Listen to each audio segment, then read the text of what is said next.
ইতিমধ্যে সব থেকে বড় খবর আসছে, হুমায়ুন কবিরের নিরাপত্তা রক্ষীকে মারধরের অভিযোগ উঠেছে রীতিমতো হুমায়ুন কবিরের ছেলের বিরুদ্ধে। একেবারে পুলিশ কিন্তু হুমায়ুন কবিরের ছেলে অর্থাৎ এই অভিযোগের ভিত্তিতে কিন্তু তাকে আটক করেছে। আপনারা দেখতে পাচ্ছেন হুমায়ুন কবিরের যে নিরাপত্তা রক্ষী রয়েছে তাকে কিন্তু মারধরের অভিযোগ উঠেছে। ইতিমধ্যেই আমরা জানতে পারছি সাসপেন্ডেড ভরতপুর বিধায়ক হুমায়ুন কবিরের ব্যক্তিগত নিরাপত্তা রক্ষী রবিবার সকালে শক্তিপুর থানায় লিখিত অভিযোগ দায়ের করেন। কনস্টেবল জুমা খানের অভিযোগ, বাড়ি যাওয়ার জন্য ছুটি চাইতে বিধায়কের ছেলের ওপর চড়াও হয় এবং মারধর করে। ঘটনাকে কেন্দ্র করে মুহূর্তেই উত্তেজনা ছড়ায় থানা এলাকায় এবং অভিযোগের ভিত্তিতে পুলিশ দ্রুতই তদন্তে নামে। ইতিমধ্যেই ঘটনায় জড়িত থাকার অভিযোগে প্রধান অভিযুক্ত গোলাম নবী আজাদকে আটক করেছে শক্তিপুর থানার পুলিশ।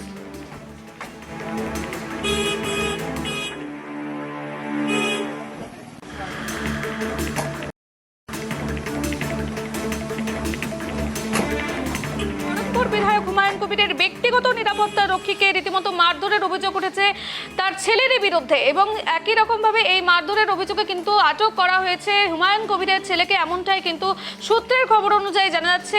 এমনও তথ্য উঠে আসছে যে হুমায়ুন কবিরের কাছে যখন সেই নিরাপত্তা রক্ষী যখন সেখানে গিয়েছিলেন ছুটির আবেদন চাইতে, তখনই কিন্তু এই ঘটনাটি ঘটে। এই মুহূর্তে আমাদের সঙ্গে জুড়েছেন তৃণমূল নেতা দেবব্রত রায়। দেবব্রত বাবু, আপনাকে কেটিভি বাংলায় স্বাগত। আমি আপনার সঙ্গে শ্রেয়সী। এই মুহূর্তে আমরা যে খবর দেখতে পাচ্ছি, হুমায়ুন কবিরের ছেলের বিরুদ্ধে অভিযোগ উঠেছে হুমায়ুন কবিরের নিরাপত্তা রক্ষীকে মারধরের অভিযোগ। এ নিয়ে কি বলবেন? দেশে তো নির্দিষ্ট আইন রয়েছে, শুধু হুমায়ুন কবির বলে না, আপনি আমার ক্ষেত্রেও দেশের প্রধানমন্ত্রীর ক্ষেত্রেও কিংবা মুখ্যমন্ত্রীর ক্ষেত্রে সবার আইন সমান, ঠিক আছে। অভিযোগ উঠেছে, পুলিশ তদন্ত করছে। এখন যেটা হবে এটা নিয়ে রাজনীতি করা মনে হয় ঠিক সময় নয়। এখন পুলিশের কাজে হস্তক্ষেপ করাও যেরকম ঠিক নয়। দেখুন, আমরা গতকাল দেখলাম পুলিশের কাজে হস্তক্ষেপ করছে আইনসভার সদস্য থেকে শুভেন্দু অধিকারী। তিনি গিয়ে নন্দীগ্রাম থানায় গিয়ে গলাবাজি করছেন, পুলিশকে হুমকি দিচ্ছেন। এখানে হুমায়ুন কবিরও একজন বিধায়ক মানে উনি হচ্ছেন আইনসভার সদস্য, ঠিক আছে। তার ছেলেকেও তো একটু আইন টাইন করে শেখানো উচিত। একটা সাধারণ গৃহরক্ষীর সাথে তাকে মারধর ইত্যাদি করা হয়েছে। এখন যেগুলো হোক, যেটা পুলিশ তদন্ত করুক, করে যেটা হবে হবে। তাই এটা নিয়ে এখন কিছু রাজনীতি করা উচিত না। প্রশাসন পড়াশোনার কাজ করুক, আর যাদের সমস্যা হবে আদালতের রাস্তা তো খোলা রয়েছে, তারা যাক, ঠিক আছে। একেবারে দেবব্রত বাবু, আমরা ঘটনা সূত্রে জানতে পারছি যে হুমায়ুন কবিরও নাকি সেই যে আবেদন চাইতে এসেছিলেন, যে কনস্টেবল ছিল তার উপরে চড়াও হয়ে তাকে নাকি চড় মারারও অভিযোগ উঠেছে। এই বিষয়টা নিয়ে কি বলবেন?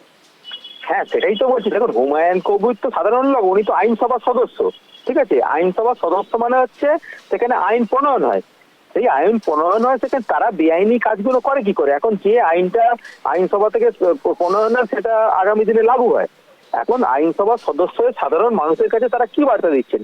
একদম দেহরক্ষীকে মারধর করছেন, তো সাধারণ মানুষ কি শিখবে? তাদের জনসমাজে কি বার্তা তারা প্রেরণ করছেন? তাদের একজন জনপ্রতিনিধি হয়ে যাওয়ার পর তাদের কাজে কর্মে সেটা এমন কিছু করা উচিত না যেটা সাধারণ মানুষের পক্ষে প্রভাব পড়ে।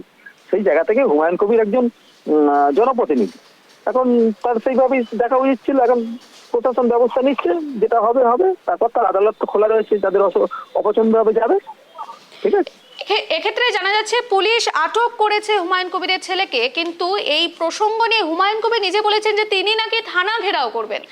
তো এই বিষয়টি আপনি কিভাবে দেখছেন? দেখুন, গণতান্ত্রিক দেশে আন্দোলন যে কেউ করতে পারে, ঠিক আছে, কিন্তু সেটা কখনোই মস্তানি গুন্ডামি করা নয়, ঠিক আছে। আমি তো আবার বলছি, দেখুন, আইনসভার সদস্য যেখানে আইন প্রণয়ন হয়, সেখানে উনি এই বেআইনি কাজগুলো কি করে করে সেই উত্তরটা তো দিতে হবে। তার জন্য তো কয়েক মাস, 2-3 মাস রয়েছে। সেই ভরতপুরের বিধায়কের নিশ্চয়ই জনতার দরবারে পরীক্ষিত হতেই যাবেন। জনতা যায় রায় দেবে, সেটা মাথা পেতে নিতে হবে আগামী দিন, ঠিক আছে। মানুষকে চমকে ধমকে হুমকি দিয়ে তো কিছু হয় না, সেটা বারে বারে প্রমাণিত হয়েছে। অন্তত মমতা ব্যানার্জিকে চমকে ধমকে কেউ কিছু করতে পারেনি, আগামী দিনেও কিছু উনি করতে পারবেন না, ঠিক আছে। একেবারে ধন্যবাদ দেবব্রত বাবু। আমরা যে খবরের দিকে নজর রাখছিলাম, রীতিমতো চাঞ্চল্যকর তথ্য উঠে এসেছে। হুমায়ুন কবিরের বাড়িতে পুলিশ পৌঁছেছে, যে ক্ষেত্রে ঘটনার ক্ষেত্রে জানা যাচ্ছে হুমায়ুন কবিরের যে নিরাপত্তা রক্ষী রয়েছে তাকে মারধরের অভিযোগ উঠেছে তার ছেলের বিরুদ্ধে এবং এই ঘটনার সূত্রে পুলিশ কিন্তু হুমায়ুন কবিরের ছেলেকে আটক করেছে। কিন্তু হুমায়ুন কবির এই প্রসঙ্গে তিনি বলেছেন তিনি নাকি থানা ঘেরাও করবেন। এই নিয়ে কিন্তু রীতিমতো শুরু হয়েছে রাজনৈতিক চর্চা। আপনারা দেখতে পাচ্ছেন হুমায়ুন কবিরের বাড়িতে পুলিশ, ইতিমধ্যেই জানা যাচ্ছে তার নিরাপত্তা রক্ষীকে মারধরের ঘটনায় আটক করা হয়েছে হুমায়ুন কবিরের ছেলেকেই।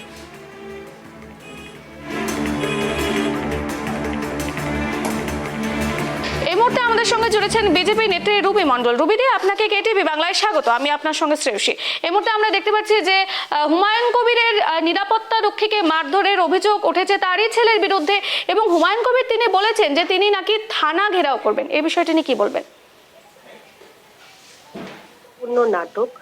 উনি পার্টিকুলারলি কোনো জননেতা না, উনি কোনো নেতা না, উনি পার্টিকুলারলি একটি ধর্মীয় নেতা হয়ে দাঁড়িয়েছে বর্তমানে। যেভাবে উনি পলিটিক্যাল করছে, উনি কোনো পলিটিক্যাল নেতা না।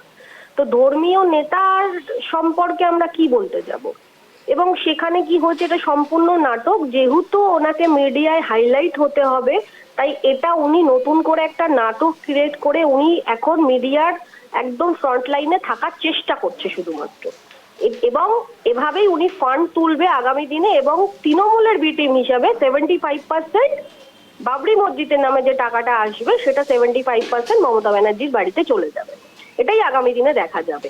এটা সম্পূর্ণভাবে নাটক, এবং হুমায়ুন কবির তৃণমূলের বি টিম হিসেবে কাজ করছে।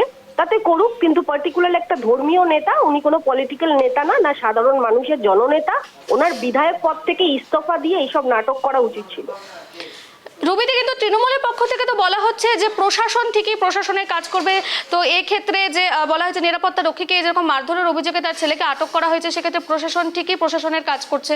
এই বিষয়টি আপনি কি বলবেন? দেখুন, প্রশাসন তো সম্পূর্ণ মমতা বন্দ্যোপাধ্যায়ের হাতে, কারণ আজকালকার প্রশাসনকে যেভাবে দেখেছি ঠিকঠাক কাজ করে না। গতকাল নন্দীগ্রামেও আমরা দেখেছি যেভাবে একজন মহিলাকে মারধর করা হয়েছে, তপশিলি মহিলাকে, তার বাচ্চাকে মারধর করা হয়েছে। সুতরাং প্রশাসন কিভাবে চটিচাটা হিসেবে কাজ করছে সেটা আমরা দেখতে পাচ্ছি, এবং বর্তমানে প্রশাসন এবং তৃণমূল এক হয়ে দাঁড়িয়েছে। তো সমস্যাটা সেখানে, প্রশাসন কি প্রশাসনের মতো কাজ করছে? আর এটা তো সম্পূর্ণ নাটক, এটা তো তৃণমূল থেকেই ক্রিয়েট করা। হুমায়ুন কবির জাস্ট এটাকে পাবলিশ করার চেষ্টা করছে, মিডিয়ার ফ্রন্ট লাইনে থাকার জন্য এই নাটকটা করছে। ভেতরে দেখবেন কিচ্ছু হয়নি, কিচ্ছু হয়নি, সম্পূর্ণ নাটক। ধন্যবাদ রবিদি আপনাকে। আমরা যে খবরের দিকে নজর রাখছিলাম, হুমায়ুন কবিরের বাড়িতে ইতিমধ্যেই পুলিশ, জানা যাচ্ছে যে হুমায়ুন কবিরের নিজস্ব নিরাপত্তা রক্ষীকেই মারধরের অভিযোগ উঠেছে হুমায়ুন কবিরের ছেলেরই বিরুদ্ধে। এবং এই ঘটনায় জানা যাচ্ছে যে কনস্টেবল বা নিরাপত্তা রক্ষী ছিল, সে ছুটির আবেদন চাইতে গেছিল, এবং সেই ছোট্ট ঘটনা ঘিরেই কিন্তু রীতিমতো এত বড়সড় একটি ঘটনা আমরা দেখতে পাচ্ছি, যেখানে হুমায়ুন কবির কিন্তু রীতিমতো এই প্রসঙ্গে বলেছেন যে তিনি থানা ঘেরাও করবেন। শুরু হয়েছে কিন্তু রাজনৈতিক চর্চা। আপনারা দেখতে পাচ্ছেন হুমায়ুন কবিরের বাড়িতে ইতিমধ্যে পুলিশ।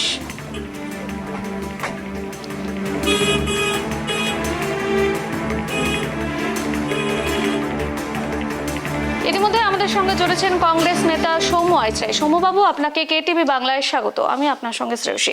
ইতিমধ্যেই আমরা দেখলাম যে হুমায়ুন কবিরের যে ছেলে রয়েছে তার বিরুদ্ধে অভিযোগ উঠে আসছে।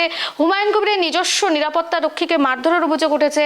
তৃণমূল এই ব্যাপারটি নিয়ে জানাচ্ছে যে প্রশাসনের কাজ করছে, কিন্তু বিজেপি বলে যাচ্ছে যে এক্ষেত্রে সম্পূর্ণটাই সাজানো। আপনি কি বলবেন এই বিষয়টি নিয়ে? বিরাট প্রশাসন কাজ করছে। মুর্শিদাবাদে সারা বাংলা জুড়ে যখন মব লিঞ্চিং হচ্ছে, বিভিন্ন রাজ্য থেকে পরিযায়ী শ্রমিক, মুর্শিদাবাদে বিশেষ করে সুতি, জুয়েল রানা এছাড়া অন্যান্য জায়গায় একটার পর একটা মানুষ খুন হচ্ছে, তখন পরিকল্পিতভাবে নাটক সাজাচ্ছে। এই নাটকের জবনিকা পাস হতে যাচ্ছে, মানুষের সামনে ধরা পড়ছে প্রতিদিন। তাদেরকে ক্যামোফ্লাজ করার জন্য এই জিনিসটা করছেন। মানে বিরাট অ্যাক্টিভ হয়ে গেল প্রশাসন। অন্য সময় তো প্রশাসন কানে তেল দিয়ে ঘুমোয়। অন্য রাজ্যে, এই রাজ্যে যখন একটার পর একটা ধর্মীয় উন্মাদনা, বিভাজন, উস্কানিমূলক মন্তব্য বিজেপির নেতারা করেন, তৃণমূলের নেতারা করেন, তখন চুপ করে বসে থাকেন। হুমায়ুন বাবুর ক্ষেত্রে চুপ করে বসেছিলেন লোকসভা নির্বাচনের সময়, এখন একেবারে অতি সক্রিয়। আসলে শীতকাল এসে গেছে, কম্বলের তলায় এইসব বার্নিং ইস্যু, রুজি রোজগার, বাসস্থান, ধর্মীয় উন্মাদনা, চাকরি বাকরি বিহীনতা, এগুলো ধামাচাপা দিতে হবে। তাই প্রশাসনকে দিয়ে এগুলো করানো হচ্ছে। মানুষ ভুলবে না।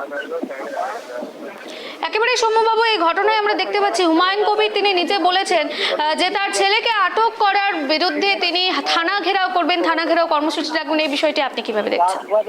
পরিপূর্ণ যাত্রাপালা করতে গেলে, পরিপূর্ণ একটা নাটক করতে গেলে, নাটকের তো কাউন্টার অ্যাকশন এগুলো তো হবে। ছবি তো চিত্র চলবে। এখন কিছুদিন এটাকে নিয়ে আলোচনা হবে।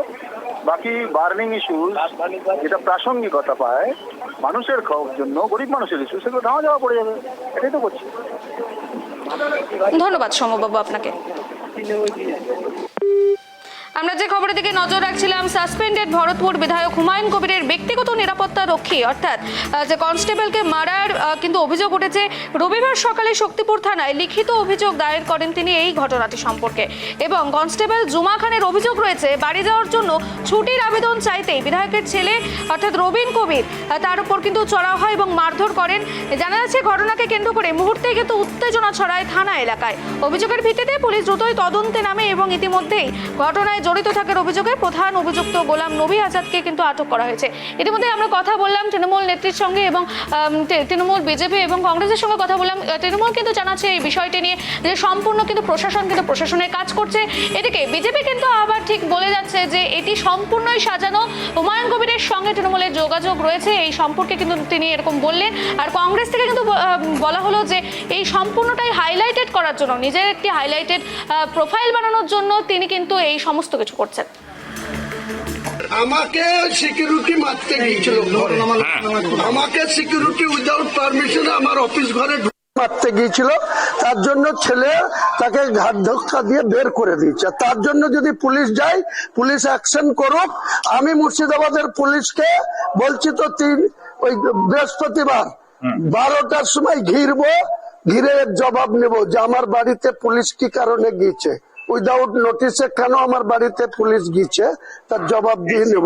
বিরুদ্ধে তো আগেও অভিযোগ করেছে। হ্যাঁ, এরা এত অসহযোগিতা করে, আমি একে চেঞ্জ করে দিতে বলেছিলাম। আইসি বহরমপুরকে জিজ্ঞেস করেন, বলেছিল চেঞ্জ করব। আর আই রাজা বাবুকে জিজ্ঞেস করেন, যিনি আছেন আর আই সাহেব, তিনাকে বলেন এনাদের এত ফোর্সের ক্রাইসিস, বাধ্য করে ওদেরকে আমাদের সঙ্গে রেখেছে। আর তারা এত ঔদ্ধত্য তাদের, আমার ঘরে ঢুকে আমাকে চেঞ্জ করছে, আমাকে উল্টি মারবে এরকম অবস্থা। সেখানে আমার ছেলে তাকে ঘাট ধাক্কা দিয়ে বের করে, প্রমাণ হলে সিসি ক্যামেরাতে লোড করা আছে, প্রমাণ দেওয়া হবে। আর যেদিন এসপি কে ঘিরবো সেদিন এসপি বুঝে যাবে মুর্শিদাবাদ।